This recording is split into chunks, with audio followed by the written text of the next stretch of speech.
Hey, salut à tous les gars, c'est Agüero, et aujourd'hui on se retrouve pour l'épisode 3 de Mercato M, ton actualité Mercato pour ton club préféré, l'Olympique de Marseille bien sûr. Cabella est presque parti à Saint-Etienne, voilà, il y a un accord OM Saint-Etienne, on parlait d'accord de principe avant, mais là ça va se faire, c'est aujourd'hui ou demain. J'en parlerai d'ailleurs dans les commentaires parce que j'ai fait la vidéo un peu anticipée. Alors, il doit s'engager avec les Verts dans les prochaines heures, il parle d'un montant de 6 ou 7 millions d'euros il me semble.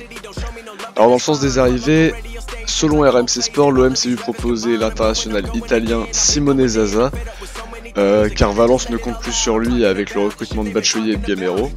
La saison dernière, son bilan c'est 13 buts en une trentaine de matchs, donc c'est pas forcément ouf mais c'est pas non plus dégueulasse. Il fait pas l'unanimité en interne, l'OM se laisse 48 heures de réflexion et ça coïncide avec la fermeture du mercato italien. Lui est d'accord pour venir. Et je pense que c'est peut-être aussi une façon de mettre la pression sur un Nice pour Balotelli, dire voilà, nous on est en position de force. Donc c'est en parallèle, ils se sont vus proposer, donc ils étudient, ils vont voir ce qu'ils vont en faire.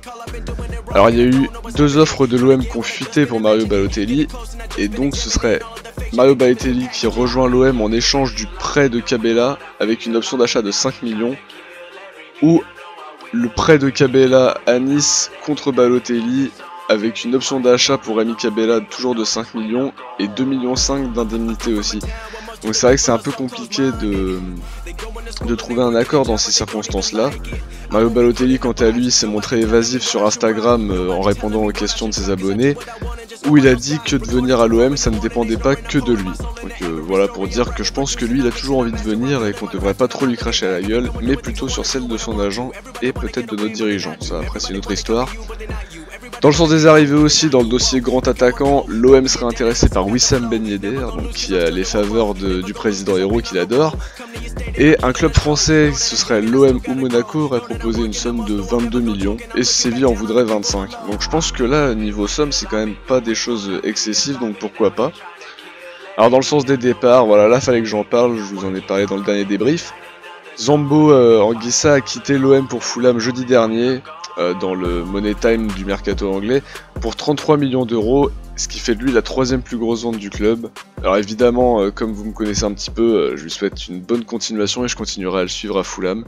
Je suis vraiment déçu qu'il parte, mais si on peut avoir une pointure à la place, bah écoutez, le mieux c'est pour l'OM dans tous les cas, le reste c'est du bonus. Dans le sens des départs forcément, hein, puisqu'il y a eu l'arrivée d'un attaquant, donc Mitroglou pourrait lui partir cet été. Les Turcs de Galatasaray feraient figure de grands favoris. On parle d'une somme de 8 millions qui est attendue par l'OM. Somme étonnante tout de même parce que l'OM ne détient que 50% des droits sur une vente potentielle, ce qui rapporterait en soi 4 millions à l'OM vis-à-vis de l'investissement de 15 millions de base. Je suis pas sûr qu'en début d'un projet, les dirigeants ont envie de se faire prendre pour des cons comme ça. Et pour fixer l'avenir de Mitroglou à l'OM, il y aura un entretien entre Garcia et lui qui pourrait dire un petit peu est-ce qu'il va être titulaire, est-ce qu'il va être remplaçant ou est-ce que la porte de sortie lui est indiquée.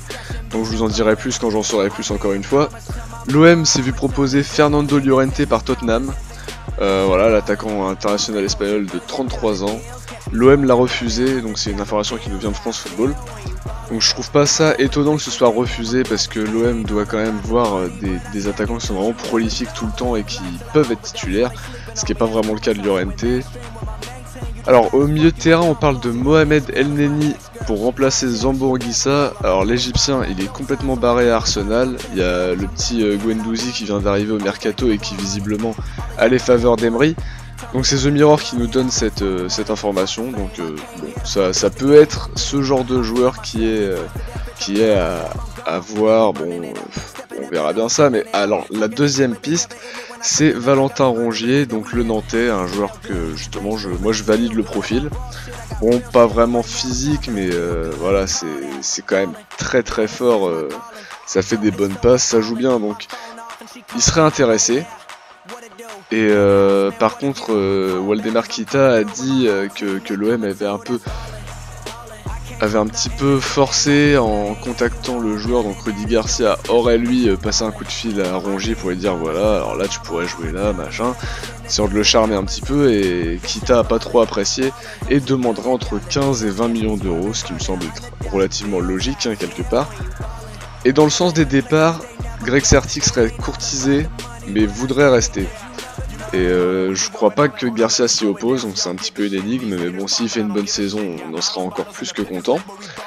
Et le flou règne toujours autour de Saifeddine Kawi, qui aurait pu signer à Huddersfield en Première Ligue dans les dernières heures du mercato anglais, qui avait proposé un prêt avec option d'achat et un prêt payant qui plus est, mais ça s'est pas fait. Alors est-ce que c'est un refus de Kawi, est-ce que c'est un refus de Garcia, est-ce que c'est un refus de la direction, est-ce que la somme était insuffisante? Je pourrais pas vous le dire pour l'instant, mais en tout cas je vous tiendrai au jus, donc même pendant le débrief, si j'ai une ou deux rumeurs que je peux placer, je les placerai.